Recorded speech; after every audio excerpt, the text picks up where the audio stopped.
نحمده ونصلي على رسوله الكريم اما بعد فاعوذ بالله السميع العليم من الشيطان الرجيم من همزه ونفخه ونفثه بسم الله الرحمن الرحيم سبحان الذي اسرى بعبده ليلا من المسجد الحرام الى المسجد الاقصى 15ویں پارے کا خلاصہ تفسیر پیش کیا جا رہا ہے۔ یہاں سے سورہ اسراء کا آغاز ہو رہا ہے۔ نبی کریم صلی اللہ علیہ وسلم کی زندگی کا تاریخی سفر واقعہ اسراء اور معراج اس کا بیان ہے۔ یہاں پہ اسراء کا ذکر ہے اور معراج کا سورہ نجم کے اندر ذکر ہے، اور آپ حیران ہوں گے یہ سورہ مبارکہ کے اختتام میں بھی سجدہ ہے اور سورہ نجم کے اختتام پر بھی سجدہ ہے، تو جس سے یہ بات معلوم ہوتی ہے کہ اسراء اور معراج دونوں کا اختتام سجدہ، یعنی جس طرح نبی کریم صلی اللہ علیہ وسلم کو اسراء اور معراج کروایا گیا، آپ کو عزت مقام اور شان عطا کی گئی، تو یہ آپ کی شان تھی۔ اور امت کی شان کیا ہے کہ امت سجدے میں پہنچ کے رب تعالیٰ کے ساتھ ہم کلام ہو، یعنی آپ معراج کی رات رب تعالیٰ سے ہم کلام ہوئے، اور امت اس سجدے کی حالت میں۔ حدیث میں آتا ہے انسان سب سے زیادہ قریب اللہ تعالیٰ کے اس وقت ہوتا ہے جب سجدے میں ہوتا ہے، تو اس لیے پتہ چلا کہ سجدہ اللہ تعالیٰ کے قرب کا ذریعہ ہے، تو اس لیے سجدوں کو اختیار کیجیے۔ دونوں صورتوں کا اختتام سجدوں پہ کیا گیا، سورہ نجم کا بھی اور سورہ بنی اسرائیل کا بھی۔ تو اس سورہ مبارکہ میں چونکہ بنی اسرائیل کا ذکر آیا، اس لیے اس کا نام ہی بنی اسرائیل رکھ دیا گیا۔ تو اس سورہ مبارکہ کے آغاز میں اللہ تعالیٰ نے جو واقعہ اسراء بیان کیا، یہ واقعہ کب پیش آیا، اس کے بارے میں کوئی صریح روایت موجود نہیں ہے کہ یہ کب پیش آیا۔ تو ہاں اتنی بات موجود ہے کہ یہ مکہ کے اندر واقعہ پیش آیا، کیونکہ یہ سورہ مبارکہ مکی ہے، اور یہ ہجرت سے 1 سال قبل ربیع الاول کے مہینے میں جو قرائن سے معلوم ہوتا ہے، بس اتنی بات۔ رات کا تعین کوئی نہیں ہے، کسی صحیح حدیث میں رات کا تعین نہیں ہے، تو جب رات کا تعین نہیں ہے تو 27 رجب کو اختیار کر کے اور اس کے مطابق پھر اس رات کی فضیلت اور پتہ نہیں کیا کچھ ایک پوری رسم بن چکی ہے، تو یہ سب کا سب باطل ہے، حقیقت کے ساتھ اس کا کوئی تعلق نہیں۔ نبی کریم صلی اللہ علیہ وسلم مکہ میں تھے، جبریل امین آپ کے پاس آئے اور آپ کو کے لیے براق لائے، تو نبی کریم صلی اللہ علیہ وسلم کا جس طرح شک صدر پہلے فرمایا، تو اس موقع پر بھی آپ کا شک صدر ہوا، سینے کو صاف کیا گیا اور سینہ دھو کے، اور اس کے بعد اس کے اندر حکمت اور دانائی بھر دی گئی۔ یہاں سے پہلے اسراء مکہ سے لے کے یعنی مسجد اقصیٰ تک یہ اسراء کا سفر ہے، یہ 1000 کلومیٹر کا سفر ہے جو 40 دنوں میں طے ہوتا ہے۔ نبی کریم صلی اللہ علیہ وسلم یعنی براق پہ سوار ہو کے گئے، تو سوال یہ ہے کہ براق کی کیا ضرورت پیش آئی؟ ویسے بھی جا سکتے تھے، جب کرانا اللہ نے ہے تو پھر ویسے جا سکتے تھے۔ تو اس کا جواب یہ ہے کہ ہر چیز کو اسباب کے ساتھ جوڑا گیا ہے، تو یہ چونکہ سبب ہے، سبب کے ساتھ اس کو جوڑا گیا ہے، دنیا کا ایک نظام ہے، تو اللہ تعالیٰ نے اس لیے اس سبب کے ساتھ نبی کریم صلی اللہ علیہ وسلم کو وہاں تک پہنچایا ہے۔ اور اس واقعے کے حوالے سے یہ بات ذہن میں رہے کہ یہ خواب کا واقعہ نہیں ہے، بلکہ یہ بیداری کی حالت میں واقعہ پیش آیا ہے۔ اور پھر اللہ تعالیٰ نے لفظ سبحان کا استعمال کیا ہے۔ لفظ سبحان اس بات پہ دلالت کرتا ہے یہ کوئی انوکھا واقعہ ہے۔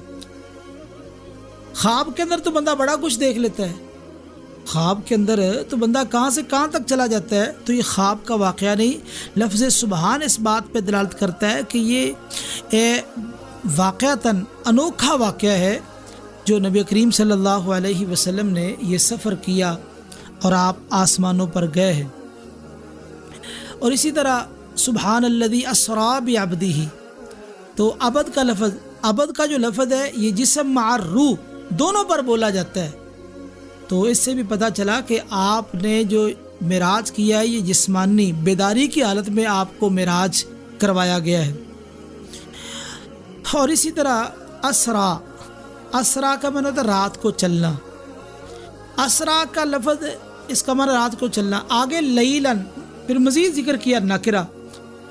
تو اسرا مطلق ہوتا تو اس کا معنی ہوتا تھا پوری رات چلنا، لیکن لیلن کا ذکر کر کے کہا کہ رات کے تھوڑے سے حصے میں ہی یہ سارا سفر طے ہو گیا. لیلن کا لفظ لا کے اس بات کی وضاحت کر دی کہ رات کے تھوڑے حصے میں ہی یہ سارا سفر طے ہو گیا. اور اسی طرح یہ جو واقعہ معراج ہے، واقعہ اسراء یہاں اور معراج سورہ نجم کے آغاز میں بیان کیا گیا، وہاں انشاءاللہ جو ہے اس کی وضاحت کریں گے. اس میں نبی کریم صلی اللہ علیہ وسلم کو 3 تحفے دیے گئے. ایک تو سورہ بقرہ کی آخری 2 آیات آمن الرسول بما انزل الیہ من ربہ والمؤمنون، اور دوسری سورہ فاتحہ، اور تیسرا تحفہ کہ غیر مشرک کے لیے بخشش کا وعدہ، غیر مشرک کے لیے بخشش کا وعدہ. یہ 3 تحفے نبی کریم صلی اللہ علیہ وسلم کو یعنی اس واقعے میں اس رات کو دیے گئے. تو اسی طرح یہاں پر ایک غلطی بھی ہے، اس کی اصلاح کر لیں. غلطی کیا ہے؟ غلطی یہ ہے کہ بعض لوگ کہتے ہیں کہ نبی کریم صلی اللہ علیہ وسلم سے پوچھا گیا کہ آپ کیا لے کے آئے، تو آپ نے کہا تحیات للہ والصلوات والطیبات. تو آگے سے اللہ نے جواب دیا السلام علیکہ ایھا النبی. تو یہ کہتے ہیں تو شاید جو ہے یہ مکالمہ ہوا ہے معراج کی رات. یہ مولانا عبدالحق محدث دہلوی رحمہ اللہ نے شرح مشکات کے اندر ذکر کیا بغیر حوالے کے، اس کا کوئی حوالہ نہیں ہے. تو قرآن اور حدیث میں اس کا کوئی حوالہ موجود نہیں ہے، انہوں نے بغیر حوالے کے اس کو شرح مشکات میں ذکر کیا ہے. دیکھیے ہم یہ دین سند پر قائم ہے، الاسناد من الدین، دین سند پہ قائم ہے. تو چونکہ بغیر سند کے یہ بات ذکر کی گئی اس لیے یہ بات معتبر نہیں ہے. ہمارے یہ علماء کرام، خطباء کرام اور واعظین حضرات، ان کو یہ سوچنا چاہیے کہ یہ جو بات ہے یہ انہوں نے بغیر دلیل کے ذکر کی ہے، اور ہمارا منہج یہ ہے کہ بغیر دلیل کے جو بات ہے ہم اس کو نہیں مانتے. ہمارا منہج کتاب و سنت دلیل پہ قائم ہے، تو اس لیے اس کی کوئی دلیل نہیں ہے، اس لیے یہ غلطی اس سے بچا جائے. تو یہ واقعہ اسراء. آپ کو بیت المقدس کیوں لے جایا گیا؟ بیت المقدس اصل میں یہاں پہ اللہ کے بہت سے نبی مبعوث ہوئے ہیں. یہ مسجد اقصیٰ جو سلیمان علیہ السلام نے مسجد بنائی تھی، یہ بھی مسلمانوں کا ایک قبلہ تھا. بیت اللہ بھی قبلہ اور مسجد اقصیٰ یہ بھی قبلہ. تو چونکہ یہ بھی قبلہ تھا، کافی نبی یہاں آئے، تو وہاں پر بھی نبی کریم صلی اللہ علیہ وسلم کو بھیج کے، نبیوں کو بلا کے، امامت کروا کے بتایا یہ گیا کہ سابقہ نبیوں کی جتنی شریعتیں تھیں وہ منسوخ ہو چکی، اب شریعت محمدی جاری ہوگی. یہ اس میں بہت بڑی حکمت تھی. اب شریعت محمدی جاری ہوگی. تو اس طرح نبی کریم صلی اللہ علیہ وسلم مسجد اقصیٰ میں جا کے آپ نے انبیاء کی جماعت کروائی، اور آپ اس اعتبار سے امام الانبیاء بنے ہیں. آگے بنی اسرائیل کے بارے میں ذکر کیا گیا. بنی اسرائیل پہ 2 حملے ہوئے ہیں. ایک تو حملہ ان پہ بخت نصر نے کیا، یہ 586 اور 87 میں قبل مسیح عیسیٰ علیہ السلام سے 587 یا 86 کے اندر جو حملہ ہوا ہے بخت نصر نے، اس نے یروشلم یعنی بیت المقدس کو پوری طرح تباہ کر دیا تھا، پوری طرح تباہ کر دیا تھا، اور بہت نقصان ہوا تھا.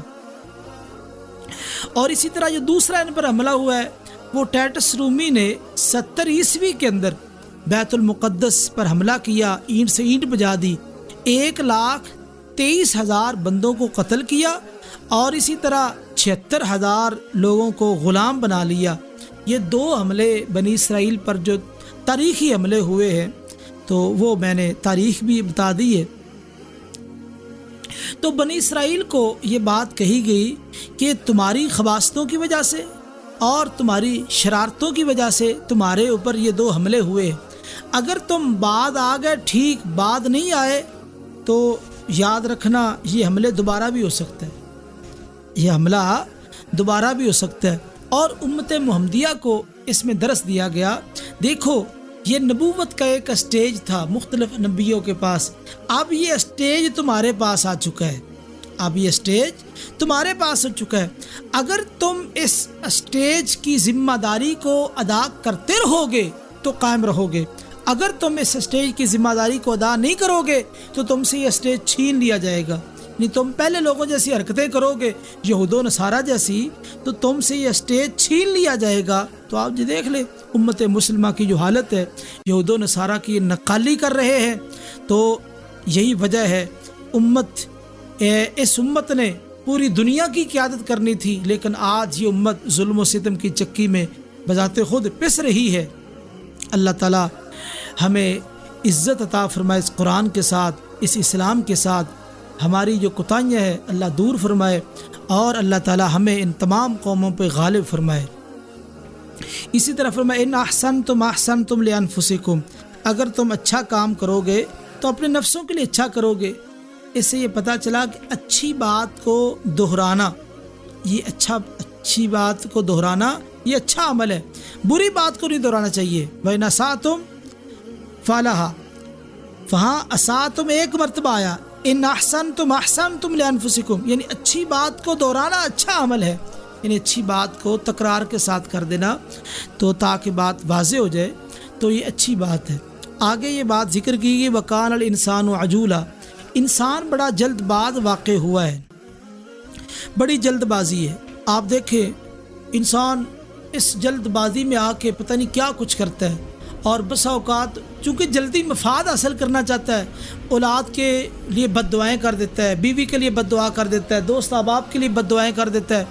تو دیکھو بھی اللہ تعالیٰ انسان کی بد دعا کو قبول نہیں کرتے، جلدی سے تاخیر کرتے ہیں۔ کیوں؟ اس لیے کہ اللہ کو پتہ ہے کہ یہ تو جذباتی ہے، عجول، عجلت پسند ہے۔ اگر جس طرح اس کی دعائیں قبول کی جاتی ہیں، بد دعائیں بھی قبول کرنا اللہ فوری طور پہ شروع کر دے تو یاد رکھیے ہمارا تو سب کچھ برباد ہو جائے۔ اکثر انسان جس بات میں آ کے پتہ نہیں کیا کیا بد دعائیں کر جاتا ہے۔ تو اس لیے یہاں سے یہ نقطہ ملا کہ انسان کو زبان سے سوچ سمجھ کے لفظ نکالنے چاہیے، سوچ سمجھ کے کلمات نکالنے چاہیے، خصوصاً بد دعا کے جو کلمات ہیں بہت ہی سنجیدگی کے ساتھ۔ آگے فرمایا وَكُلَّ إِنسَانٍ أَلْزَمْنَاهُ طَائِرَهُ فِي عُنُقِهِ، ہم ہر انسان کے گردن میں اس کا اعمال نامہ لٹکا دیں گے۔ عبداللہ بن عباس رضی اللہ تعالی عنہما اس کی تفسیر کرتے ہیں کہ طائرہ سے مراد عمل ہو، اس کا عمل لٹکا دیں گے اس کی گردن کے ساتھ۔ دیکھو طائر تو چڑیا کو کہتے ہیں، طائر چڑیا کو کہتے ہیں، یہاں عمل نامے کو طائر کہا گیا، تو کیا مناسبت ہے؟ اس میں مناسبت یہ ہے چڑیا آپ نے پکڑی ہو، آپ اس کو چھوڑ دیں، یہ دوبارہ آپ کے پاس نہیں آئے گی، یعنی جو عمل آپ نے کر لیا تو وہ عمل جو نا واقع ہو گیا، اچھا ہے برا ہے وہ واقع ہو گیا، وہ محفوظ ہو گیا۔ جو زبان سے آپ کا جملہ نکل گیا نا، وہ جس طرح کمان سے تیر نکل گیا، تو اس طرح آدمی کو سوچ سمجھ کر زبان سے کلمات نکالنے چاہیے۔ اور یہ انسان کا جو عمل ہے، یہ عمل جو اچھا عمل ہے برا عمل ہے جو انسان کر رہا ہے، تو وہ عمل جو ہے نا وہ اسی طرح محفوظ ہو جاتا ہے۔ اچھا عمل انسان کو جنت کی طرف لے جاتا ہے اور برا عمل انسان کو جہنم کی طرف لے جاتا ہے۔ اور یہاں پہ چڑیا دو قسم کی ہوتی ہے، ایک ہوتی ہے صفائی پسند، ایک ہوتی ہے گندگی پسند۔ تو یہاں پہ یہ بھی نقطہ ملا، اب تمہاری مرضی ہے، تم صفائی پسند یعنی اچھے عمل کرو، یا گندگی پسند جو چڑیا برے عمل کر لو، یہ تمہاری مرضی ہے۔ تو اس لیے انسان کو اچھے عمل کرنے چاہیے تاکہ اس کے بدلے میں جنت مل جائے۔ اور اسی طرح یہاں پہ آگے یہ مسئلہ ذکر کیا جا رہا ہے، اقرأ کتابک کفا بنفسک اليوم علیک حسیبا، آج اپنا اعمال نامہ پڑھو اور خود فیصلہ کرو۔ دیکھو بھی ایک مفسر کا بڑا تبصرہ ہے، کہا آج تم کاتب ہو، کل تم قاری ہو، آج تم کاتب ہو، لکھنے والے ہو، لکھا جا رہا ہے، ایک ایک کام، ایک ایک عمل تمہارا لکھا جا رہا ہے. کل تم قاری ہو، اس لیے ایسا لکھو کل تمہیں پڑھتے ہوئے شرم نہ آئے، شرمندگی نہ ہو. ایسا لکھو کل پڑھتے ہوئے، کل کلاں جب پڑھو تو تمہیں شرمندگی نہ ہو، اس لیے صحیح صحیح لکھو. اور اسی طرح یہاں آیت نمبر 22 سے لے کے 40 تک 26 احکام بیان کیے گئے. تو خیر یہ تفصیل طلب مسئلہ اللہ کی توحید اور اسی طرح اخلاقیات کے حوالے سے چیزیں بیان کی گئی ہیں. آگے اللہ تعالیٰ نے ایک اصول بیان کیا ہے قوموں کے عروج و زوال کا. وَإِذَا أَرَدْنَا أَن نُهْلِكَ قَرْيَةً أَمَرْنَا مُتْرَفِيهَا فَفَسَقُوا فِيهَا. جب ہم کسی قوم کو ہلاک کرنا چاہتے ہیں ہم ایسے کرتے ہیں کہ اس پر فراوانی کر دیتے ہیں، ان کے رزق کھول دیتے ہیں. فَفَسَقُوا فِيهَا، وہ جو ہے پھر اس میں آگے بڑھتے ہیں، مقابلے بازی کرتے ہیں، وہ خوب سرکشیاں کرتے ہیں، بغاوتیں کرتے ہیں، تو اچانک پھر ہمارا عذاب آ جاتا ہے. تو یہ مسئلہ پیچھے بھی آ چکا ہے کہ اللہ تعالیٰ کی آزمائش کے دو طریقے ہیں. ایک تو آفت اور مصیبت کے ساتھ آزمائش ہے، دوسری یہ ہے کہ اللہ تعالیٰ مال کی فراوانی عطا کر دیتے ہیں اور جب لوگ حد سے تجاوز کر جاتے ہیں پھر اس وقت اللہ کی پکڑ آ جاتی ہے. تو یہ دو اصول ہیں اللہ تعالیٰ کے آزمائش کرنے کے. اسی طرح یہاں پہ ایک مسئلہ یہ بیان کیا جا رہا ہے وَمَا كُنَّا مُعَذِّبِينَ حَتَّى نَبْعَثَ رَسُولًا، ہم کسی کو عذاب دینے والے نہیں یہاں تک کہ ہم رسول بھیج دیں. اسود بن زری رضی اللہ تعالیٰ عنہ بیان کرتے ہیں، بہت ہی خوبصورت روایت آپ کے سامنے رکھنے والا ہوں. اس حوالے سے نبی کریم صلی اللہ علیہ وسلم کا فرمان ہے، صحیح ابن حبان کی صحیح روایت ہے. نبی کریم صلی اللہ علیہ وسلم نے ارشاد فرمایا قیامت والے دن 4 بندے ایسے ہوں گے جو اللہ کے سامنے حجت پیش کریں گے، جو اللہ کے سامنے حجت پیش کریں گے. سب سے پہلے بیرا شخص حجت پیش کرے گا، یا اللہ میں تو سن نہیں سکتا تھا، میرے پاس قوت سماعت نہیں تھی، اسلام آیا اب میں سن نہیں سکتا تھا، میں کیسے اسلام پر عمل کرتا. دوسرا آمق بے وقوف شخص، وہ کہے گا یا اللہ اسلام تو آیا لیکن میرے پاس عقل نہیں تھی، شعور نہیں تھا، سمجھ نہیں تھی، بچے تو مجھے وہ چیزیں مارتے تھے، کنکریاں مارتے تھے، تو میری تو یہ حالت تھی، میں تو بے وقوف تھا، میں کیسے اسلام کو سمجھتا. اور اسی طرح تیسرا شخص بوڑھا کہے گا یا اللہ اسلام تو آیا، میں بوڑھا تھا، میرے پاس عقل نہیں تھی، شعور نہیں تھا کہ میں اس کو سمجھ سکوں، تو اب میرا کیا قصور ہے. چوتھا وہ شخص جو فطرت کے زمانے میں، جس طرح نبی کریم صلی اللہ علیہ وسلم سے پہلے فطرت کا زمانہ تھا، ان کے پاس باقاعدہ مکمل نبوت اور شریعت کے احکام نہیں تھے، وہ فطرت کا زمانہ ہے. تو یہ فطرت کے زمانے کے جو لوگ ہیں یہ بھی کہیں گے یا اللہ ہمارے پاس تو رسول ہی کوئی نہیں ہے، ہم کس کی پیروی کرتے. یہ 4 قسم کے لوگ اللہ کے سامنے حجت پیش کریں گے. یہ صحیح ابن حبان کی صحیح روایت آپ کے سامنے پیش کر رہا ہوں. 4 قسم کے لوگ حجت پیش کریں گے، بیرا، آمق، بوڑھا اور فطرت کہتے ہیں وقفے میں جو جہاں مکمل شریعت کے احکام اور قوانین نہیں ہیں اس کو فطرت کا زمانہ کہتے ہیں. یہ 4 جب عذر پیش کریں گے اللہ تعالیٰ ان سے پختہ وعدہ لیں گے کہ تم اطاعت کرو گے، تو یہ سب وعدہ کریں گے کہ ہم اطاعت کریں گے. اللہ ان کی طرف ایک قاصد بھیجیں گے، قاصد آ کے ان کو کہے گا ایسے کرو جہنم کے اندر چھلانگیں لگا دو، جہنم میں داخل ہو جاؤ، نہیں دخلوا النار، جہنم میں داخل ہو جاؤ. اگر یہ اس قاصد کا حکم مان کے جہنم میں چلے جائیں گے اللہ تعالیٰ اس جہنم کو بردم و سلامہ، ٹھنڈی اور سلامتی والی بنا دیں گے. تو اس اطاعت پر اللہ ان 4 کو جنت عطا کر دیں گے، کیونکہ انہوں نے اس وقت اللہ تعالیٰ کی اطاعت کی ہے، اللہ کی فرما برداری کی ہے. تو پتہ یہ چلا کہ جو اللہ کی اطاعت ہے، دنیا میں اللہ کی اطاعت، رسول کی اطاعت ہی نجات کے لیے کافی ہے. یعنی یہ 4 قسم کے لوگ جو دنیا میں عمل نہیں کر سکے، ان کا عذر تھا، یہ معذور لوگ ہیں، تو قیامت والے دن اللہ ان کو حکم دیں گے، وہ اطاعت کریں گے تو اس بنا پہ ان کو جنت مل جائے گی. یہ بڑی حیران کن اور بڑی عجیب روایت ہے. وَمَا كُنَّا مُعَذِّبِينَ حَتَّى نَبْعَثَ رَسُولًا. آگے فرمایا وَقَضَىٰ رَبُّكَ أَلَّا تَعْبُدُوا إِلَّا إِيَّاهُ وَبِالْوَالِدَيْنِ إِحْسَانًا، ماں باپ کے ساتھ حسن سلوک، ماں باپ کے ساتھ حسن سلوک ایسا ہونا چاہیے کہ ان کو زندگی بھر پریشانی نہ ہو۔ قرآن کہتا ہے اف بھی نہ کہو، یعنی اف سب سے ہلکا کلمہ ہے، یعنی ان پہ ان کے کسی کام پہ افسوس کا اظہار بھی نہ کرو۔ پھر فرمایا اما یبلغن عندک الکبر، آپ کے پاس یعنی آپ جہاں بھی ہو ماں باپ جو ہے نا، یعنی آپ کو اپنے پاس ہی محسوس کرے اور آپ بھی اپنے ماں باپ کو اپنے پاس ہی محسوس کرے، اس طرح یعنی ان کے ساتھ آپ کا تعلق ہونا چاہیے۔ اور اسی طرح اگر ماں باپ زندہ ہے تو ان کی خدمت کی جائے اور ان کی خدمت میں کوئی کسر نہ چھوڑی جائے، اگر فوت ہو جائے تو پھر رب ارحمہما کما ربیانی صغیرا، تو ان کے لیے دعا کرنی اللہ ان دونوں پہ رحمت فرما، جس طرح میرے بچپن کے اندر انہوں نے میری تربیت کی، تو بھی اس طرح ان پہ اپنی رحمتوں کا نزول فرما۔ اور اسی طرح اگر ماں باپ تمہاری کفالت میں ہے تب بھی ان کے ساتھ حسن سلوک ہر درجے کا کرو، اگر وہ الگ تھلگ رہتے ہیں تب بھی ان کے ساتھ تمہارا تعلق ایسا ہو کہ وہ تنہائی محسوس نہ کرے۔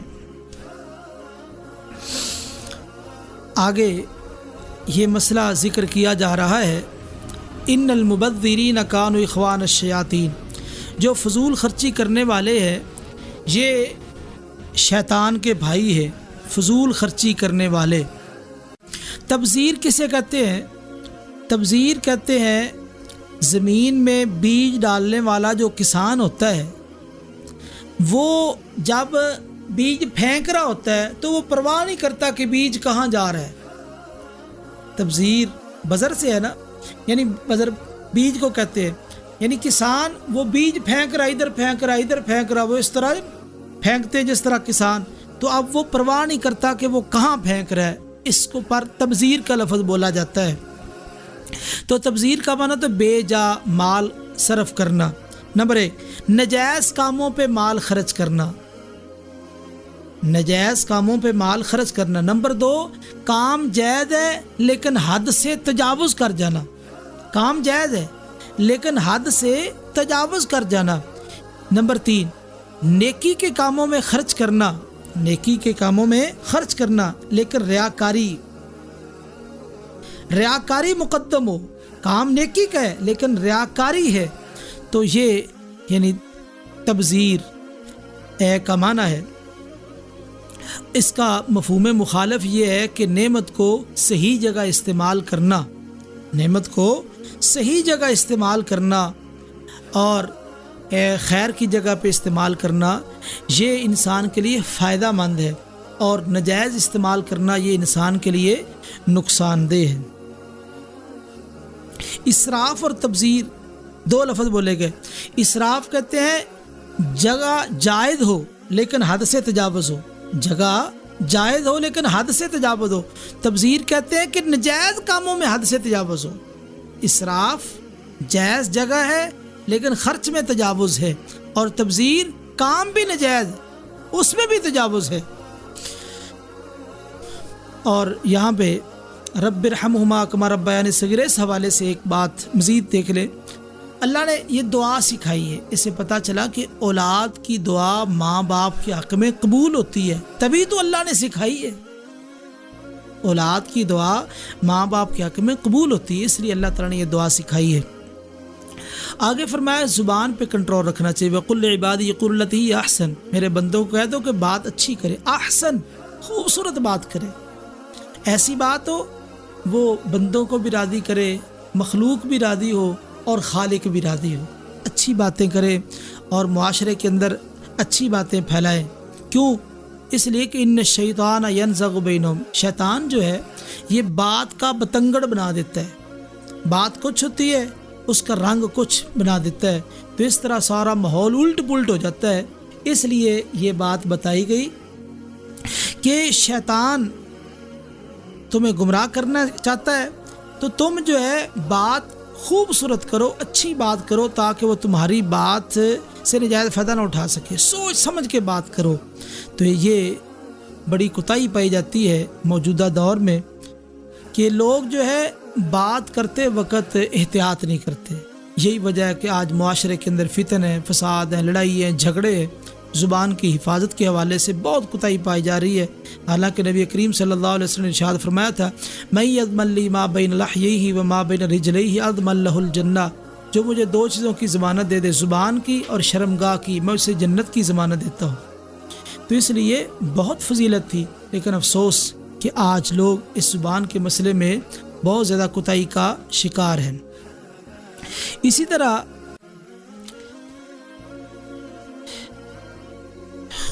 فرمایا کہ ہر چیز اللہ تعالیٰ کی تسبیح بیان کرتی ہے، ہر چیز اللہ تعالیٰ کی یسبح بحمدہ، ہر چیز اللہ کی تسبیح بیان کر رہی ہے۔ جب ہر چیز اللہ تعالیٰ کی تسبیح بیان کر رہی ہے تو انسان غافل کیوں ہے؟ یعنی زبان حال ہو یا زبان قال ہو، زبان حال ہو یا زبان قال ہو، جو بھی زبان، ہر چیز اللہ کی تسبیح بیان کر رہی ہے۔ تو جب ہر چیز اللہ کی تسبیح بیان کر رہی ہے تو انسان کو بھی چاہیے کہ انسان بھی اللہ تعالیٰ کی تسبیحات کو بیان کرے۔ اسی طرح ولا تقربوا الزنا، یہ لفظ بولا کہ یہ نہیں کہا ولا تزنوا، زنا نہ کرو، کہا ولا تقربوا الزنا۔ زنا کے جو اسباب ہیں، ذرائع ہیں، وسائل ہیں، ان تمام کے قریب نہ جاؤ۔ کیونکہ جو گمراہی کا سلسلہ ہے، اس میں یہ ہوتا ہے کہ انسان کا اول دل مائل ہوتا ہے، وَلِتَصْغَىٰ إِلَيْهِ أَفْئِدَةُ الَّذِينَ، سب سے پہلے دل مائل ہوگا، پھر دل پسند کرے گا، پھر بندہ مرتکب ہو جائے گا۔ اس لیے کہ جو ذرائع ہیں، فلمیں ہیں، ڈرامے ہیں، اور اسی طرح مخلوط سلسلے ہیں، اور جتنے بھی سلسلے ہیں، تم جتنے بھی یعنی اسباب ہیں جو زنا کا سبب بن سکتے ہیں، تمام قسم کے، دیکھو ولا تقربوا الزنا کہہ کے شریعت نے زنا کے جملہ مبادیات اور جملہ ذرائع اور اسباب تمام کا دروازہ بند کر دیا ہے۔ اللہ اکبر، کتنی قرآن مجید کے اندر اللہ تعالیٰ نے حکمت بھری باتیں بتائی ہیں کہ جتنے بھی زنا کے محرکات ہیں، اسباب ہیں، ذرائع ہیں، وسائل ہیں، تمام کے تمام، ایک ایک کو گنوایا نہیں ہے، بلکہ تمام ایک کلمہ بول کے، ایک جملہ بول کے قیامت تک آنے والے جتنے اسباب ہیں، ذرائع ہیں، سب کا دروازہ بند کر دیا ہے۔ جب تم ان ذرائع سے رک جاؤ گے اور تو اس کے بعد پھر اس برے فعل سے بھی بچ جاؤ گے۔ آگے فرمایا وَمَنْ كَانَ فِي هَٰذِهِ أَعْمَىٰ فَهُوَ فِي الْآخِرَةِ أَعْمَىٰ، جو یہاں اندھا ہے آخرت میں بھی اندھا ہوگا۔ حاضی سے مراد حاضت دنیا، جو اس دنیا میں، دنیا کا نام نہیں لیا، دنیا کا نام نہیں لیا، وَمَنْ كَانَ فِي هَٰذِهِ کا لفظ بولا۔ الدنیا لا يستحق بالذکر، کیوں؟ اس لیے کہ دنیا ذکر کے قابل ہی نہیں ہے، دنیا اس کی حیثیت رب کے دربار میں کچھ نہیں ہے، دنیا ذکر کے قابل ہی نہیں ہے، اس لیے دنیا کا نام نہیں لیا۔ نام کس کا لیا؟ نام آخرت کا لیا ہے۔ آخرت کے مقابلے میں دنیا کی کوئی حیثیت نہیں۔ نبی کریم صلی اللہ علیہ وسلم نے ایک مثال بیان فرمائی، فرمایا کوئی آدمی سمندر میں سوئی ڈبو دے اور اس کو نکالے، اب بہنے والا سارا سمندر یہ آخرت ہے، اور سوئی کے ساتھ جو پانی لگا ہے، جو نمی آئی ہے تھوڑی سی، یہ دنیا ہے۔ اب وہ نمی اور سمندر ہے کوئی اس کا آپس میں مقابلہ؟ کوئی مقابلہ نہیں، کوئی حیثیت نہیں اس نمی کی اس سمندر کے مقابلے میں۔ اس طرح دنیا اور آخرت کا مقابلہ ہے۔ اور اسی طرح اللہ تعالیٰ نے ایک بات یہ ذکر کی، وَلَقَدْ قَرَّمْنَا بَنِي آدَمَ وَحَمَلْنَاهُمْ فِي الْبَرِّ وَالْبَحْرِ، ہم نے بنو آدم کو عزت دی ہے۔ بنو آدم کے اندر مرد بھی ہیں اور عورتیں بھی ہیں۔ اس سے پتہ چلا کہ اللہ نے مردوں کو بھی عزت عطا فرمائی، عورتوں کو بھی عزت عطا فرمائی۔ عورت یہ ذلیل چیز نہیں ہے، حقیر چیز نہیں ہے، بلکہ اللہ نے بنو آدم کو عزت دی ہے۔ بنو آدم کے اندر مردوں کا بھی شمار ہے اور عورتوں کا بھی شمار، دونوں کا شمار بنو آدم کے اندر ہے، اس لیے دونوں اس عزت کے حامل ہیں۔ اور اسی طرح فرمایا یوم ندعو کل اناس بامامہم، ہم ہر ایک کو بلائیں گے، یوم ندعو کل اناس، ہر انسان کو ان کے امام کے ساتھ۔ امام سے مراد کیا ہے؟ امام سے مراد کیا ہے؟ حافظ ابن کثیر رحمہ اللہ نے اس کے کئی ایک معنی بیان کیے ہیں کہ امام سے مراد کیا ہے۔ تو حافظ صاحب نے اس حوالے سے یہ بات ذکر کی ہے امام سے مراد ایک بات تو حافظ صاحب نے یہ ذکر کی کہ امام سے مراد جو اس کا عقیدہ ہے، جو اس کا نظریہ ہے وہ ہے، اور اسی طرح امام سے مراد ایک چیز یہ ہے کہ اس کا جو عمل ہے، امام سے مراد جو اس کا عمل ہے، تو ہر آدمی کو ہم اس کے ساتھ بلائیں گے، اعمال نامہ اس سے مراد لیا ہے۔ اور اسی طرح یہ امام سے مراد دنیا کے اندر جس کو اپنا اس نے پیشوا بنایا ہوا تھا وہ بھی مراد لیا گیا ہے، جس کو اپنا پیشوا بنایا ہوا تھا وہ بھی اس سے مراد لیا ہے۔ تو بہرحال راجح قول کے مطابق حافظ ابن کثیر رحمہ اللہ نے امام سے مراد اعمال نامہ، چونکہ امام کی غلطی مقتدی کی غلطی ہے، اعمال نامے میں جو کوتاہی ہے وہ عمل کرنے والے کی کوتاہی ہے، اس وجہ سے حافظ ابن کثیر رحمہ اللہ نے اس معنی کو ترجیح دی ہے۔ اور اسی طرح آگے فرمایا اقیم الصلاۃ لدلوک الشمس، دلوک دالا کا یا دلوک اس کا معنی ہوتا ہے ملنا۔ جب کوئی انسان کسی چیز کو ملتا ہے نا تو حرکت ہوتی ہے، یہ حرکت یعنی قرار نہیں ہے، حرکت ہو رہی ہے۔ اس طرح دلوک سورج کا ڈھلنا، جب سورج ڈھلنا شروع ہو گیا تو ایک جگہ پہ قرار نہیں پکڑتا بلکہ آگے کی طرف جا رہا ہے۔ تو دلوک شمس تو شروع میں زور کی نماز، آگے مزید ڈھلے گا عصر کی نماز، غروب ہو جائے گا تو مغرب کی نماز، تو اسی طرح اس کے بعد عشاء کی نماز۔ تو اللہ تعالیٰ نے کس قدر خوبصورتی کے ساتھ یعنی دلوک شمس مختصر مگر جامع الفاظ میں یعنی نمازوں کا ذکر کر دیا، حدیث میں اس کی مکمل وضاحت موجود ہے۔ اور اسی طرح اللہ تعالیٰ نے یہ بات ذکر کی ہے وَنُنَزِّلُ مِنَ الْقُرْآنِ مَا هُوَ شِفَاء، ہم نے قرآن کے اندر جو نا شفا رکھی ہے، وَرَحْمَةٌ لِّلْمُؤْمِنِينَ، رحمت، شفا اور رحمت۔ دیکھو بھی شفا کب ہوتی ہے؟ جب کوئی انسان بیمار ہو اور اس کا علاج کیا جائے اور وہ شفا یاب ہو جائے۔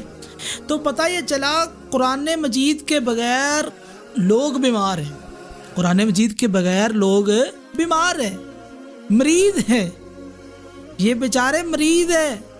آج کرونا کی کتنی فکر ہے، کسی کو کرونا ہو جائے تو ہلچل مچ جاتی ہے، کینسر ہو جائے تو ہلچل مچ جاتی ہے۔ قرآن کا یہ تصور سنو، قرآن کا تصور یہ ہے جو قرآن سے دور وہ مریض ہے، وہ بیمار ہے، اس کو علاج کروانا چاہیے۔ علاج کہاں ہے؟ قرآن مجید میں۔ اور قرآن مجید میں علاج کیا ہے؟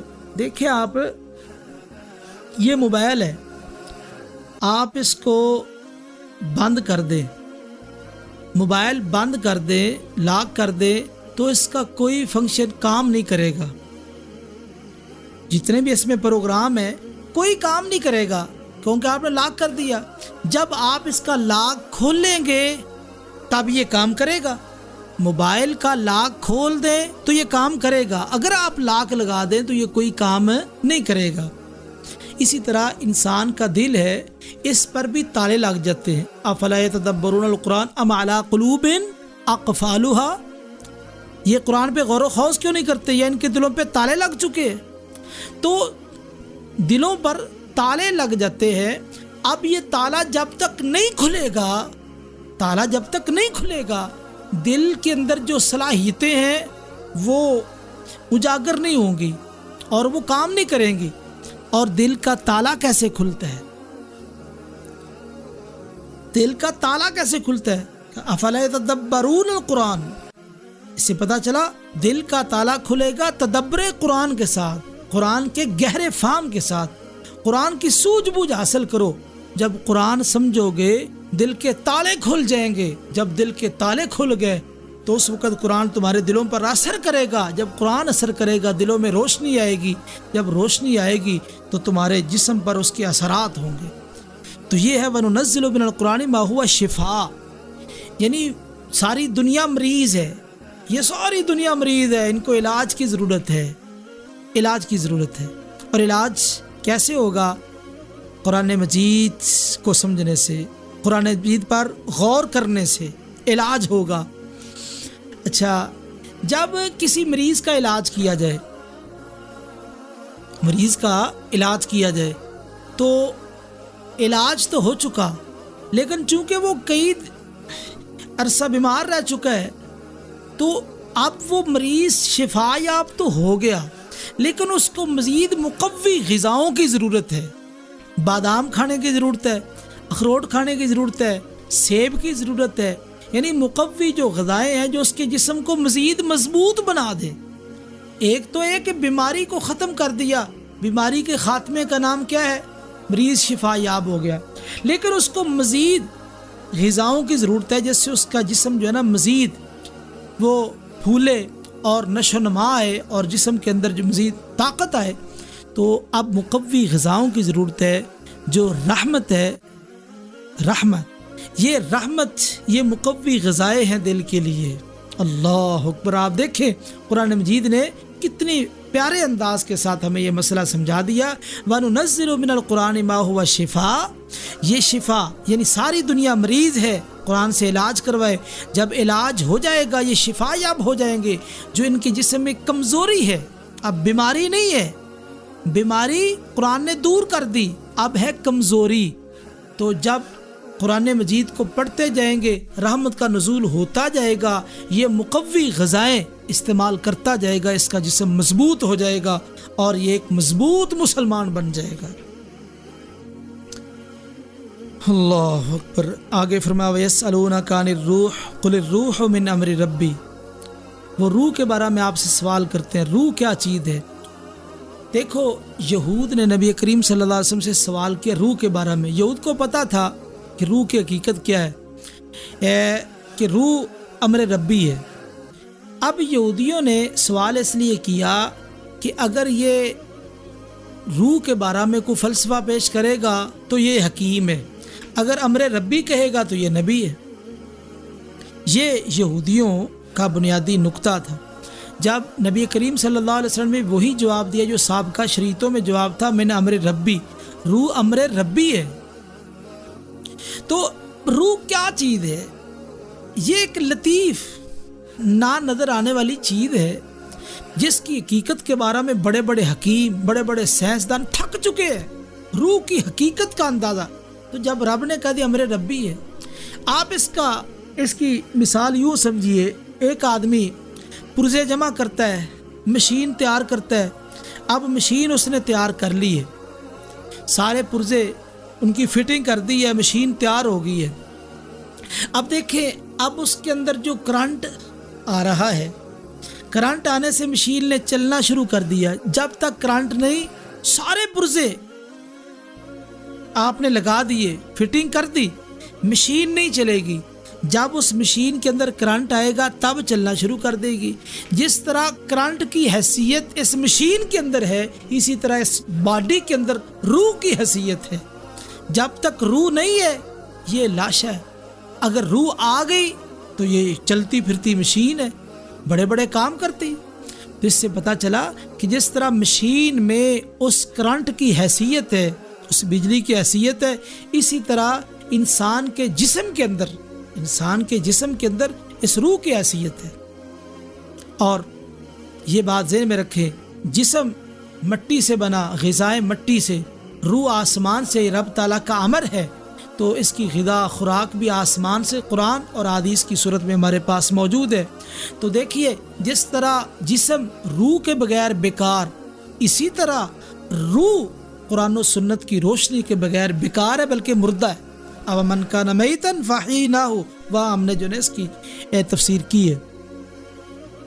تو یہ تھا معاملہ روح کے بارے میں، روح کے حوالے سے۔ اور آگے اللہ تعالیٰ نے فرمایا ان الذین اوتوا العلم من قبل اذا یتلی علیہم یخرون للاذقان سجدا، جو علم والے ہیں جب وہ قرآن کی آیات کو سنتے ہیں تو ٹھوڑیوں کے بل گر پڑتے ہیں، رونا شروع کر دیتے ہیں۔ تو ثابت ہوا علم والا جو ہوتا ہے جب وہ کتاب و سنت قرآن کو سنتا ہے، پڑھتا ہے، اس میں غور و خوض کرتا ہے، تو وہ اللہ کے سامنے سجدہ ریز ہو جاتا ہے۔ اور واقعتاً آپ قرآن مجید میں تھوڑی سی گہرائی میں جائیں، غور و خوض کریں تو بندہ حیران رہ جاتا ہے، عقل دنگ رہ جاتی ہے، کتنی گہرائی ہے، اللہ اکبر، کتنی خوبصورتی ہے اس میں قرآن مجید کے اندر، اور کیا کیا حکمتیں اس قرآن کے اندر اللہ نے بھر دی ہے۔ بندہ دنگ رہ جاتا ہے، عقل حیران رہ جاتی ہے کہ واقعتاً بندہ یہ کہنے پر مجبور ہو جاتا ہے کہ یہ واقعتاً یہ خالق کا کلام ہے، مخلوق کا کلام نہیں ہے۔ تو العالم ما ابکاہ العلم، عالم وہ ہے جس کا علم اس کو رونے پر مجبور کر دے۔ عالم اصل میں وہ ہے جو اللہ کے سامنے رونے والا ہے، آنسو بہانے والا ہے، اصل عالم وہ ہے۔ تو آج تو بڑے عالم پھر رہے ہیں، لیکن اللہ کے ڈر کی وجہ سے آنسو بہانا، قرآن سن کے سنا کے آنسو بہانا، سجدوں میں گر پڑنا، اصل عالم وہ ہے۔ تو اس لیے اللہ کے حضور یعنی سجدوں میں گرنا، آنسو بہانا، یہ علماء کی شان ہے۔ اس لیے آج ہم دیکھتے ہیں کہ اللہ کے سامنے رونے والے لوگ بہت تھوڑے ہیں۔ ہم دنیا کا رونا روتے ہیں، کوئی بیٹے کا رونا رو رہا ہے، کوئی بہو کا رونا رو رہا ہے، کوئی بیوی کا رونا رو رہا ہے، اور اسی طرح جو ہے کوئی ماں باپ کا رونا رو رہا ہے، کوئی کسی کا رونا، یہ دنیا کے رونے ختم ہی نہیں ہوتے، کوئی معاش کے معاملے میں رو رہا ہے۔ لیکن دیکھو یہ وہ رونا ہے جو حقیقت میں ہمیں کامیاب کرنے والا ہے۔ رسول اللہ صلی اللہ علیہ وسلم نے فرمایا دو آنکھیں ایسی ہے ان کو جہنم کی آگ نہیں چھو سکتی۔ ایک آنکھ جو پہرا دیتی ہے، دوسری آنکھ جس سے اللہ کے ڈر کی وجہ سے آنسو نکل گیا۔ اور اسی طرح حدیث میں وَرَجُلٌ ذَكَرَ اللَّهَ خَالِيًا فَفَاضَتْ عَيْنَاهُ، وہ بندہ جو تنہائی میں اللہ کو یاد کرتا ہے اور اس کی آنکھوں سے آنسو جاری ہو جاتے ہیں۔ تو یہ آنسو جاری ہونا، یہ آنسو اللہ تعالیٰ کو بڑے پیارے ہیں۔ اس لیے انسان کو کوشش کرنی چاہیے کہ انسان اپنی آنکھوں سے آنسو بہائے، اور قرآن مجید پہ جتنا انسان کا زیادہ مطلب اس پر نظر ہوگی اور جتنا زیادہ غور و خوض ہوگا، اسی قدر انسان پہ یہ کلام اثر کرے گا۔ بسم اللہ الرحمن الرحیم۔ سورہ کہف۔ سورہ کہف کا معنی ہوتا ہے غار۔ غار انسان کو محفوظ کرتا ہے، بچاتا ہے۔ یہ سورہ کہف بھی انسان کو بچانے والی ہے۔ نبی کریم صلی اللہ علیہ وسلم نے ارشاد فرمایا، جو آدمی سورہ کہف کی 10 آیات یاد کر لیتا ہے وہ فتنہ دجال سے محفوظ کر دیا جائے گا۔ اس سورہ مبارکہ کا آغاز قرآن مجید سے ہوا، الحمدللہ الذی انزل علی عبدہ الکتاب۔ قرآن مجید سے اس کا آغاز کیا گیا۔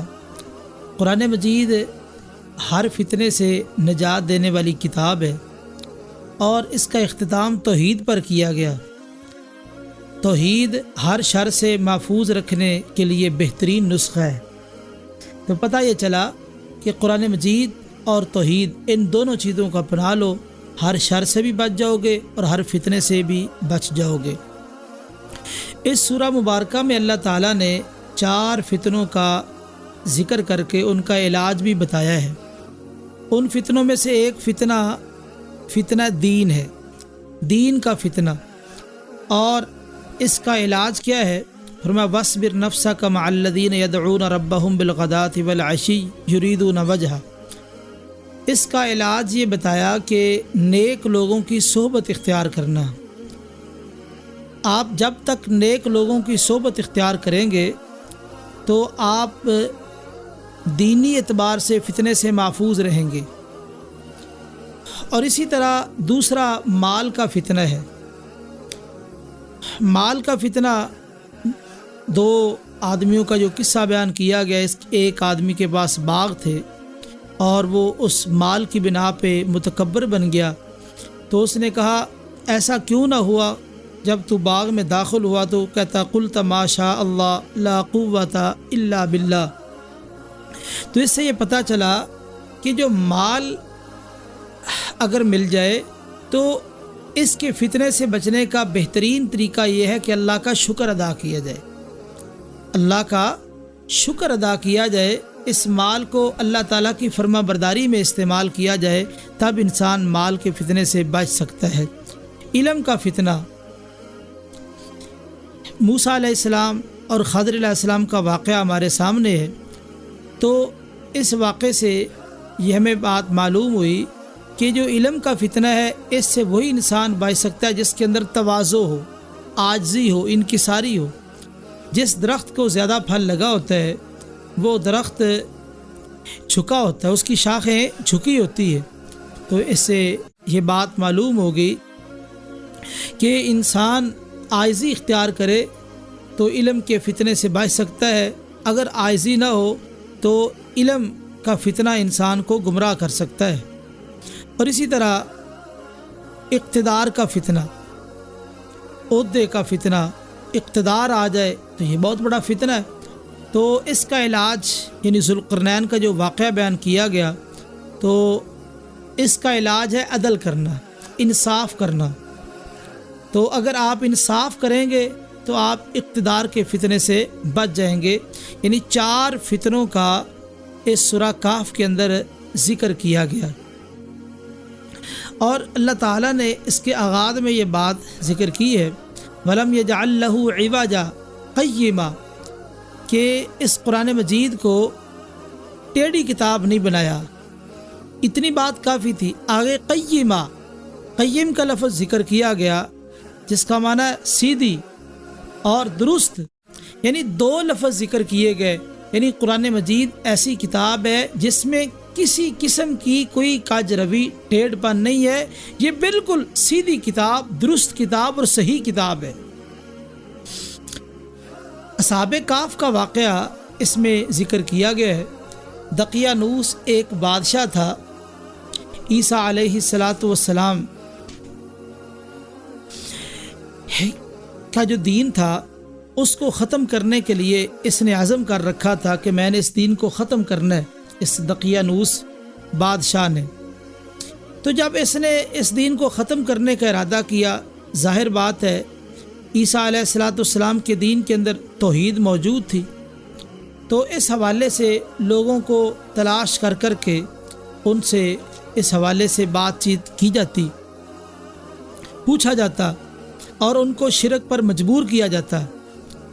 تو یہ نوجوان جو ابھی 16 سال، 17 سال، 18 سال اس عمر کے نوجوان تھے، جب ان کو بلایا گیا اور ان کو شرک پر مجبور کیا گیا، انہوں نے کچھ مہلت مانگی کہ ہمیں کچھ مہلت دیں۔ تو جب ان کو مہلت ملی تو یہ موقع پا کر اپنے علاقے سے بھاگ گئے۔ تو یہاں سے ایک نقطہ یہ ملا کہ جب انسان کے دین کو نقصان پہنچ رہا ہو تو انسان اس وقت اپنا علاقہ چھوڑ سکتا ہے، ہجرت کر کے دوسرے علاقے میں چلا جائے، ہجرت کر کے دوسرے علاقے میں چلا جائے۔ آپ اس علاقے میں اس وقت تک رہیں جب تک آپ کا دین محفوظ ہے۔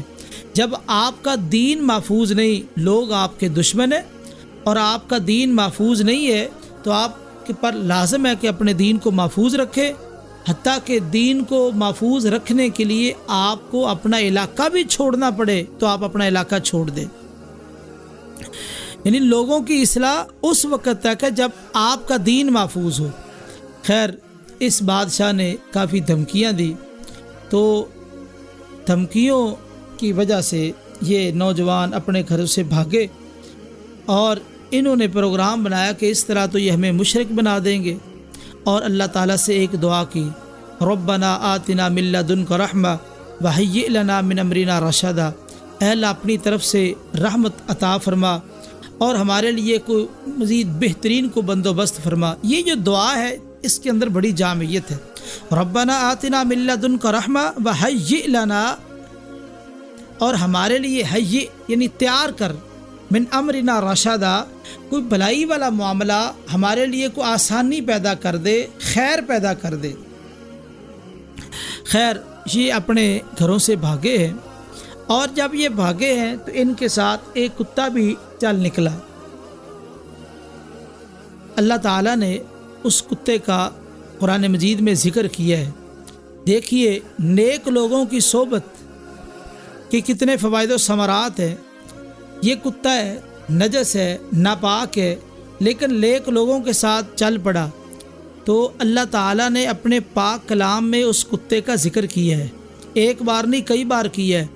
اور پھر آپ دیکھیے قرآن مجید کے اندر آپ لفظ کلب پڑھیں تو آپ کے نامہ اعمال میں 30 نیکیاں لکھ دی جائیں گی.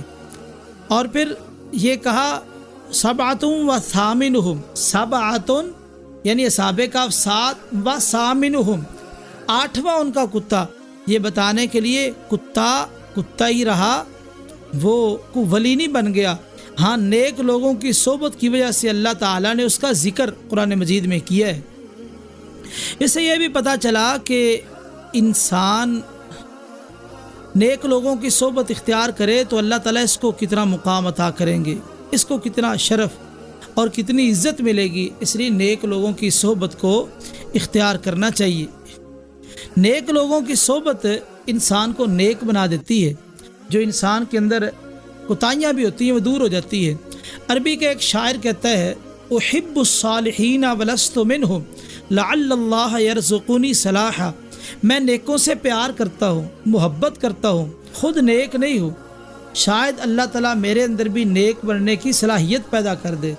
تو اس سے یہ پتہ چلا کہ انسان کو نیکوں کی مجلس میں بیٹھنا چاہیے، اس کو اختیار کرنا چاہیے. اس میں بڑے فوائد و ثمرات ہیں. اور اسی طرح یہاں سے یہ نقطہ ملا، اللہ فرماتے فضربنا علی آذانہم، ہم نے ان کے کانوں پہ مارا، ان کو سلا دیا. یہ کانوں کا ذکر کیوں کیا؟ کیونکہ جب تک شور آ رہا ہو تو اس وقت تک انسان کو نیند نہیں آتی. تبھی نیند آئے گی جب کان میں کسی قسم کا شور نہ ہو، سکون ہو. جب سکون ہو، کسی قسم کا شور نہ ہو تو کانوں کو سکون آ جاتا ہے. تو جب کانوں کو سکون آئے گا تو آگے دماغ کو سکون آئے گا. اس طرح آدمی سو جاتا ہے. اور اسی طرح اللہ تعالیٰ نے اصحاب کہف کا ذکر کرتے ہوئے یہ بات ذکر کی ہے کہ یہ اصحاب کہف، ان کی ہم کروٹیں بدلتے رہے، نقلبہم ذات الیمین و ذات الشمال، ان کی کروٹیں بدلتے رہے. تو انسان یعنی کروٹ بدلتا رہے تو اس سے پتہ چلا کہ یہ سیدھے لیٹنا یا پیٹ کے بل لیٹنا مفید نہیں ہے، بلکہ انسان کی نیند پوری تب ہوتی ہے جب انسان کروٹ بدلتا ہے. اللہ فرماتے وَنُقَلِّبُهُمْ، ہم ان کی کروٹیں بدلتے تھے. ثابت ہوا حالت نیند میں انسان جو عمل کرتا ہے اس کی نسبت بندے کی طرف نہیں ہوتی، بندے کی طرف اس کی نسبت نہیں ہے، بلکہ اللہ فرماتے وَنُقَلِّبُهُمْ، ہم کروٹیں بدلتے تھے، تو بندے کی طرف نسبت نہیں ہے. اس سے فقہا نے ایک مسئلہ یہ بھی اخذ کیا ہے، اگر کوئی آدمی حالت نیند میں اپنی بیوی کو طلاق دے دے تو وہ طلاق نہیں ہوگی. کیوں؟ کیونکہ حالت نیند میں آدمی کی ہوش حواس قائم نہیں ہے. آدمی کی حالت نیند میں جو کام ہے اس کی طرف اس کی نسبت نہیں کی جائے گی. اور یہاں سے یہ مسئلہ بھی سمجھ آیا کہ 3 چیزیں آدمی کے لیے جو ہے عذاب کا سبب بن جاتی ہے. 3 چیزوں کی وجہ سے آدمی عذاب میں مبتلا ہو جاتا ہے. نمبر 1 عقل، یعنی عقل کی وجہ سے بھی انسان عذاب میں مبتلا ہو جاتا ہے اگر اس کو صحیح استعمال نہ کرے. اگر انسان اپنی عقل کو صحیح استعمال نہ کرے تو انسان کا دین برباد ہو جاتا ہے، انسان کا دین تباہ ہو جاتا ہے اور انسان کی زندگی بھی بسا اوقات برباد ہو جاتی ہے. اس لیے عقل کو صحیح استعمال کرنا چاہیے، ورنہ یہ عقل ہی انسان کے لیے باعث ہلاکت بن جائے گی. اور اسی طرح دین، صحیح دین کو حاصل کرنا اور اس پہ صحیح عمل کرنا یہ انسان کے لیے باعث نجات ہے. اور صحیح دین کا انتخاب نہ کرنا اور اسی طرح اس پہ صحیح عمل نہ کرنا یہ انسان کے لیے فتنہ اور آزمائش ہے. یعنی یا تو دین حاصل کرنے میں کوتاہی ہو جائے یا اسی طرح آگے دین پر عمل کرنے میں کوتاہی ہو جائے، دین کے سمجھنے سمجھانے میں کوتاہی ہو جائے تو آدمی ایسی صورت میں بھی عذاب کے اندر مبتلا ہو جاتا ہے. اور اسی طرح تیسری چیز ہے تکبر کی وجہ سے بھی انسان تباہی کے دھانے پر پہنچ جاتا ہے.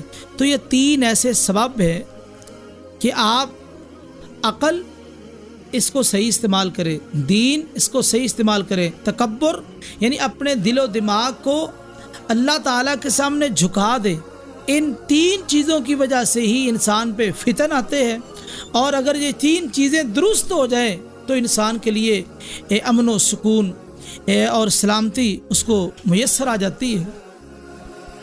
اور اسی طرح اصحاب کہف جب بیدار ہوئے تو آپس میں سوال و جواب کرنے لگے کہ کتنی دیر سوئے ہیں، تو اس حوالے سے یہ پتہ چلا کہ اللہ کے ولی ہیں، اللہ کے دوست ہیں، اللہ نے قرآن میں ان کا ذکر کیا ہے۔ تو یہ اصحاب کہف 300 سال شمسی حساب سے اور 309 سال قمری حساب سے، چونکہ یہ 10 دن سال چھوٹا ہوتا ہے جو قمری حساب سے ہے، تو 300 سال شمسی حساب سے اور 309 سال قمری حساب سے یہ سوئے رہے۔ لیکن یہ اللہ کے ولی ہیں، ان کو اتنی بات کا علم نہیں ہے کہ ہم کتنی دیر سوئے ہیں، ہم کتنی دیر سوئے ان کو اس بات کا علم نہیں ہے۔ پتہ یہ چلا اللہ کے جو ولی ہوتے ہیں، دوست ہوتے ہیں، ان کے پاس علم غیب نہیں ہوتا۔ علم غیب صرف اللہ کے پاس ہے، نہ نبیوں کے پاس علم غیب اور نہ ہی ولیوں کے پاس علم غیب ہے۔ اور اسی طرح فرمایا وَلَا تَقُولَنَّ لِشَيْءٍ إِنِّي فَاعِلٌ ذَلِكَ غَدًا، کہ آپ نے کوئی کام کرنا ہے تو آپ انشاءاللہ ضرور کہے، انشاءاللہ ضرور کہے، اللہ کا نام ضرور لے، کیونکہ انشاءاللہ کہنے سے برکت آ جائے گی۔ اللہ کے نام میں بڑی برکت ہے۔ جناب سلیمان علیہ السلام ایک دن کہتے ہیں کہ میں آج رات میری 70 90 یا 100 مختلف روایات میں بیویاں، میں سب کے پاس جاؤں گا، تو ہر بیوی کے ہاں بچہ پیدا ہوگا اور سارے کے سارے شاہ سوار بنیں گے۔ وہ سب کے پاس گئے، ان کو اشارہ کیا گیا کہ آپ انشاءاللہ کہہ دیں، لیکن وہ نہ کہہ سکے، بھول گئے۔ تو سب کے پاس گئے، اتفاق ایسا ہوا کہ کوئی عورت حاملہ نہ ہوئی، ایک کو حمل ہوا، لیکن وہ بھی جو بچہ ہے ناقص پیدا ہوا۔ نبی کریم صلی اللہ علیہ وسلم ارشاد فرماتے ہیں اگر سلیمان علیہ السلام انشاءاللہ کہہ دیتے تو ساری بیویوں کے ہاں بچے پیدا ہوتے۔ تو پتہ یہ چلا کہ اللہ کے نام میں بڑی برکت ہے، اللہ کا نام لینا چاہیے۔ شیخ الاسلام ابن تیمیہ رحمہ اللہ، اللہ تعالیٰ ان کی قبر پہ کروڑوں رحمت نازل فرمائے، بڑے عظیم آدمی تھے، بلکہ فرمایا کرتے تھے ما یصنع اعداء بی، جو میرے دشمن ہیں میرا کیا کر سکتے ہیں، میرے دشمن میرا کیا کر سکتے ہیں، ان اخرجونی من بلدی، اگر یہ مجھے میرے شہر سے نکال دے، فخروجی سیاحت، میرا نکلنا یہ سیاحت ہوگا، میں سیر و سیاحت کروں گا۔ قل سیروا فی الارض، قرآن کہتا ہے زمین کے اندر سیر و سیاحت کرو، فخروجی سیاحت، میرا نکلنا سیاحت ہوگا۔ وَإِنْ حَبَسُونِي، اگر یہ مجھے قید کر دے، جیل میں بند کر دے، فحبسی خلوت، تو مجھے خلوت نصیب ہو جائے گی، میں اللہ سے راز و نیاز کی باتیں کروں گا۔ وَإِنْ قَتَلُونِي، اگر یہ مجھے قتل کر دے، اگر یہ میری زندگی کو ختم کر دے، قتل کر دے، تو فموتی فقتلی شہادت، میری موت، میرا قتل ہونا میرے لیے شہادت کی موت بن جائے گی۔ یعنی میرے دشمن میرا کچھ بھی نہیں بگاڑ سکتے۔ وہ شیخ الاسلام ابن تیمیہ جن کی بات میں بھی ذکر کرنے لگا ہوں، فرماتے ہیں جب کسی مسئلے کی مجھے سمجھ نہیں آتی، میں اٹک جاتا ہوں، کسی مسئلے کی مجھے سمجھ نہیں آ رہی، میں اٹک جاتا ہوں، پریشان ہو جاتا ہوں، تو میں 1000 مرتبہ استغفار کرتا ہوں، اللہ سے معافی مانگتا ہوں۔ تو جب استغفار کرتا ہوں، اللہ استغفار کی برکت سے میرے ذہن میں وہ مسئلہ ڈال دیتے ہیں، استغفار کی برکت سے اللہ میرے ذہن میں وہ مسئلہ ڈال دیتے ہیں، وہ مسئلہ یاد آ جاتا ہے۔ تو اس سے یہ پتہ چلا کہ جو بھولنے کی بیماری ہے اس کا بہترین علاج کیا ہے؟ استغفار۔ ہاں ظاہری علاج بھی ہونے چاہیے، بادام ہے، اخروٹ ہے، اسی طرح دیگر ڈرائی فروٹ استعمال کرنے چاہیے، لیکن یہ ایک باطنی علاج بھی کر کے دیکھیں جو شیخ الاسلام ابن تیمیہ رحمہ اللہ کا علاج ہے کہ 1000 مرتبہ استغفار کرتے وہ بھولی ہوئی بات یاد آ جاتی۔ کتنی ہی قیمتی بات شیخ الاسلام ابن تیمیہ رحمہ اللہ کی ہے۔ اور اسی طرح یہاں پہ یہ بات ذکر کی گئی کہ دنیا کی زندگی پانی کی طرح ہے، دنیا کی زندگی پانی کی طرح ہے، تو آئیے ہم دیکھتے ہیں دنیا کی زندگی. واضرب لہم مثلا، آپ ان کے لیے مثال بیان کریں دنیا کی زندگی کی. کمائن، جیسے کہ پانی ہے. تو پانی دیکھو، پانی ایک حالت پر برقرار نہیں رہتا. اسی طرح دنیا بھی ایک حالت پر برقرار نہیں رہ سکتی.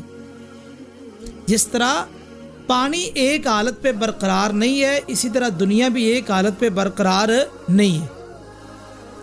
تو اس طرح یعنی دنیا کی زندگی کی مثال پانی کی طرح ہے. دوسری بات، پانی سوکھ جاتا ہے، کچھ دنوں کے بعد پانی سوکھ جاتا ہے. اسی طرح دنیا بھی باقی رہنے والی نہیں ہے، یہ بھی ختم ہونے والی ہے. اسی طرح جو پانی میں داخل ہوگا، جو پانی میں داخل ہوگا وہ ضرور بھیگے گا. یعنی جب پانی میں کوئی داخل ہوتا ہے تو وہ یہ نہیں ہے کہ بھیگنے سے بچ جائے. اسی طرح جو آدمی دنیا میں داخل ہو جاتا ہے وہ فتنوں میں ضرور مبتلا ہوتا ہے، فتنوں سے نہیں بچ سکتا.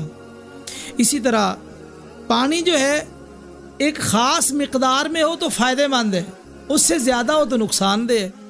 اسی طرح دنیا بھی خاص مقدار میں ضرورت کے مطابق ہو تو فائدہ مند، زیادہ ہو تو یہ بھی نقصان دہ ہے. امام ابن جوزی رحمہ اللہ نے یہاں پہ بہت ہی خوبصورت بات ذکر کی ہے. انہوں نے دنیا کی زندگی کی 10 تشبیہات بیان کی ہے. کہتے ہیں پانی تھوڑا ہو تو کافی ہو جاتا ہے، اسی طرح دنیا بھی تھوڑی ہو جائے، تھوڑی ہو تو کافی ہے. اگر پانی زیادہ ہو، اگر پانی زیادہ ہو تو زیادہ پانی جو ہے وہ اکثر اوقات نقصان دہ ثابت ہوتا ہے. فصل کو زیادہ پانی لگ جائے تو فصل تباہ ہو جاتی ہے، اور اسی طرح سیلاب آ جائے تو تباہی مچ جاتی ہے. اسی طرح دنیا بھی زیادہ ہو جائے تو زیادہ دنیا بھی انسان کے لیے بربادی کا سبب بن جاتی ہے. انسان فضول خرچی پہ اتر آتا ہے اور اسراف کرتا ہے، مال کو بہاتا ہے. اور اسی طرح جب پانی کسی درخت کو لگائیں تو پھل اور پھول حاصل ہوتے ہیں.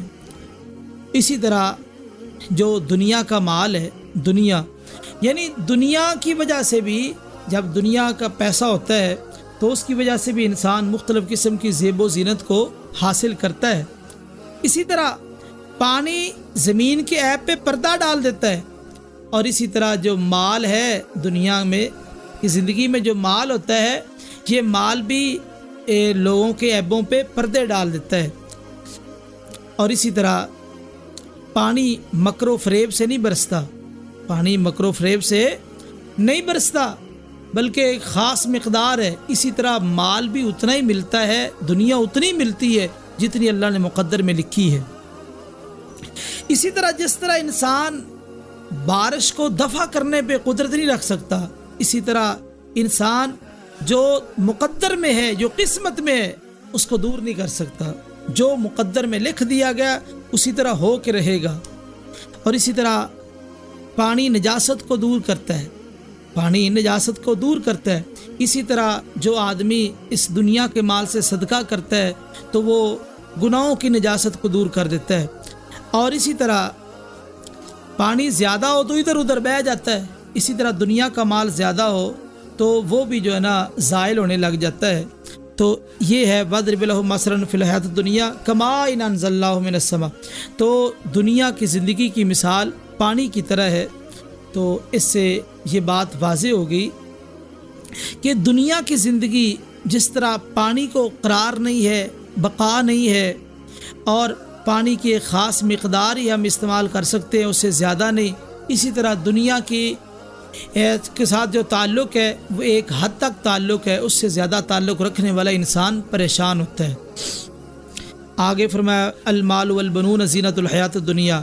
مال اور بیٹے دنیا کی زندگی کی زینت ہے. مال اور بیٹے یہ دونوں دنیا کی زندگی کی زینت ہے. مال کو مقدم کیا، بیٹوں کو مؤخر کیا، تو اس لیے کہ مال کے ساتھ انسان کو زیادہ محبت ہوتی ہے. بندہ مال نہیں چھوڑتا، بیٹے چھوڑ دیتا ہے. اور باقی رہنے والی نیکیاں والباقیات الصالحات خیر عند ربک ثوابا اور باقی رہنے والی جو نیکیاں ہیں تیرے رب کے ہاں اجر و ثواب کے لحاظ سے بہتر ہے اور امید کے لحاظ سے زیادہ اچھی ہے۔ تو پتہ یہ چلا کہ نیکیوں کی راہ میں اگر کوئی چیز رکاوٹ بن سکتی ہے تو یہ دو چیزیں رکاوٹ ہیں، مال اور بیٹے، اور اگر ان کو نیکی پہ لگا دیا جائے تو یہ پھر معاون بن جائیں گے۔ رکاوٹ بھی یہ دو چیزیں ہیں، مال اور بیٹے، اور اگر یہ چیز معاون بن جائے، دو چیزیں معاون بن جائے تو پھر انسان کے لیے دنیا آخرت میں بڑے ہی فوائد ہیں۔ آگے فرمایا وَبُوسِیَ الْکِتَابُ فَتَرَى الْمُجْرِمِینَ مُشْفِقِینَ مِمَّا فِیہ، کتاب سامنے رکھ دی جائے گی۔ آج دنیا کے اندر کیمرے ریکارڈ محفوظ کر رہے ہیں یہ، لیکن اندھیرا ہو، تاریکی ہو، کیمرے کام نہیں کرتے، کیمرے کام نہیں کرتے۔ اللہ نے جو کیمرے نصب کیے ہیں، اللہ جو ریکارڈ محفوظ کر رہے ہیں، تو ہر چیز محفوظ ہو رہی ہے۔ احصا کا لفظ پوری طرح، یعنی ہر چیز کو محفوظ کیا جا رہا ہے، اس میں کسی قسم کی کوئی کوتاہی نہیں ہے، اس میں کسی قسم کا کوئی نقص نہیں ہے۔ اسی طرح فرمایا تلک القریٰ اہلکناہم لما ظلموا، ان بستیوں کو تلک القریٰ اہلکناہم لما ظلموا، جب انہوں نے ظلم کیا تو ہم نے ہلاک کیا۔ تو پتہ یہ چلا کہ اللہ تعالیٰ ظالم بستی کو باقی نہیں رکھتے۔ تو ہم دیکھتے ہیں آج دنیا کے اندر یہ کافر کتنے ظلم کر رہے ہیں، اس کے باوجود باقی ہے۔ سوال پیدا ہوتا ہے نا، یہ کافر ظلم کر رہے ہیں، اللہ فرماتے ہیں ہم ہلاک کرتے ہیں ظالموں کو، تو یہ تو باقی ہے، پھل پھول رہے ہیں، دنیا کے اندر بڑا عروج ہے، بڑا نام ہے۔ تو اس کا جواب یہ ہے اللہ نے ہر قوم کے لیے ایک مقررہ وقت رکھا ہے، اللہ اس سے پہلے نہیں پکڑتے، مقررہ وقت پہ پکڑیں گے، جب پکڑیں گے تو اس وقت پھر ان کو چھوڑا نہیں جائے گا۔ تو آگے موسیٰ علیہ السلام کا واقعہ شروع ہو رہا ہے، وہ انشاءاللہ اگلی مجلس کے اندر ذکر کیا جائے گا۔ اللہ سے دعا ہے کہ اللہ تعالیٰ دین کو سمجھنے کی اور عمل کی توفیق نصیب فرمائے۔